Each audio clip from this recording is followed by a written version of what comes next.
Magandang umaga sa inyong lahat. Midweek na ho at narito na ang lagay na ating panahon ngayong araw ng Miyerkules, May 22, 2024. Sa ating latest satellite images, makikita natin na easterlies o itong hangin nagmumula sa karagatang Pasipiko pa rin ang makakaapekto sa malaking bahagi ng ating bansa. Asahan pa rin natin yung mga pulupulo or isolated na mga pag-ulan, pagkidlat, pagkulog, lalo na sa hapon hanggang sa gabi. Ito yung mga localized thunderstorms. At ang ating ahensya, ang Pag-asa, ay maglalabas ng mga thunderstorm advisories at mga rainfall information, lalo na ho bandang hapon hanggang sa gabi, dahil doon nga nabubuo itong mga localized thunderstorms para malaman natin kung ano yung mga specific na lugar na maaaring magkaroon ng mga pag-ulan.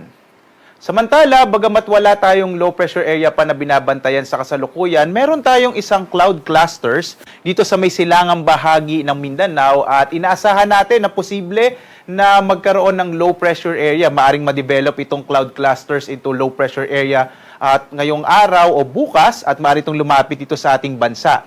Hindi rin natin inaalis yung posibilidad na kung ma-develop ito o maging isang low pressure area, posible din itong maging bagyo.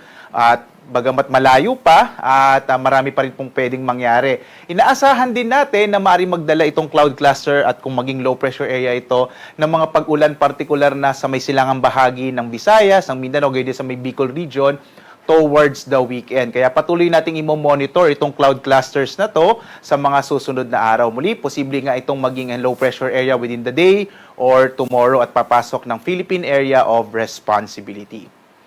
At narito naman ating inaasahang panahon dito sa Luzon. Makikita natin, posible pa rin ang mga pulupulong pag-ulan, pagkidlat, pagkulog sa malaking bahagi ng Luzon, lalo na sa hapon hanggang sa gabi, dulot ng mga localized thunderstorms. Medyo mainit pa rin yung tanghali dito sa bahaging ng Luzon.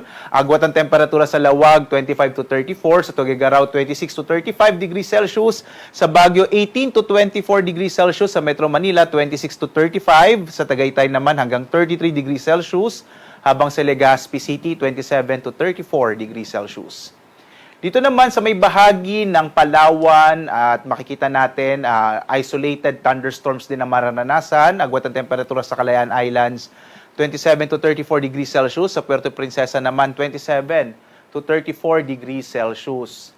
Dito naman sa Visayas, inaasahan din natin ng mga pulupulong pag-ulan, pagkidlat, pagkulog sa hapon hanggang sa gabi. Ang agwat ang temperatura sa Iloilo, 28 to 34 degrees Celsius. Sa Cebu naman, 28 to 33, habang sa Tacloban hanggang 33 degrees Celsius.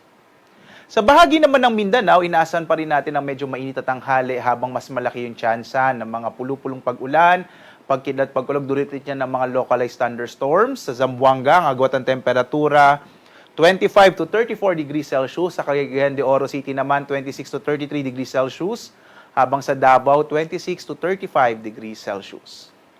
Sa kasalukuyan naman, wala pa rin tayong nakataas na gale warning. Ligtas pa rin pumalawat ang mga sakyang pandagat, maliliit na mga bangka sa mga baybayin ng ating bansa. Subalit iba yung pag-iingat pa rin kapag meron tayong mga thunderstorms na biglang maaaring magpalakas ng alon ng karagatan.